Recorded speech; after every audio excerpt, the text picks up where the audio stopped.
At sa Masantol, Pampanga po ay pati evacuation center ay binahana. At may live report si Trisha Zafra. Trisha.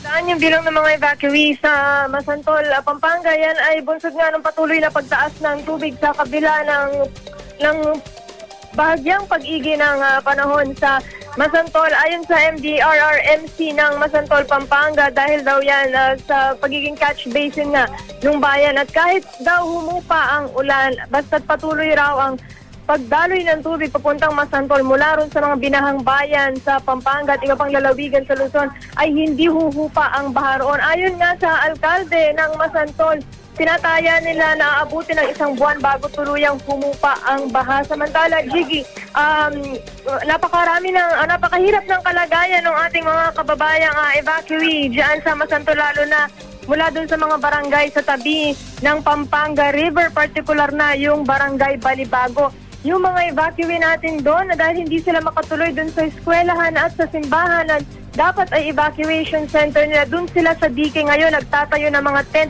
at kubol. Kaya nakikiusap sila o nagsusumamo ng tulong sa ating mga kababayan kung maaari silang mapadalhan ng mga tolda o tent. Jiggy?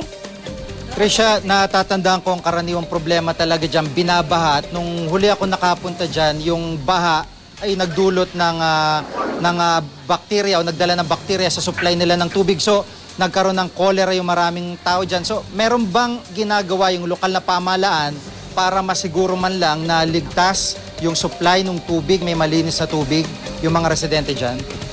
Sa ngayon, Jiggy, bago tayo umalis dun sa Masantol kanina dahil sa patuloy na pagtaas ng tubig, yung relief operations pa lang ng pagkain, yung kanilang inaatika ng munisipyo. Hindi pa naman daw kasi problema yung tubig, malinis na tubig na maiinom, at meron pa talagang pangunahing pinoproblema nila doon ay pagkain. Isa pa sa mga immediate concern nila yung lamok na nagdadala ng sakit na dengue. Dahil kasi stagnant na yung tubig doon sa kabayanan mismo, napakadaming lamok, Jiggy. At last week nga merong isang 3-year-old na bata na namatay sa dengue, at yan ang isa sa kanilang ikinababahala ngayon dahil ang daming bata sa evacuation center at nagkakahawahan na rin ng sakit gaya ng ubo, sipon at lagnat. Jiggy. Maraming salamat, Trisha Zafra.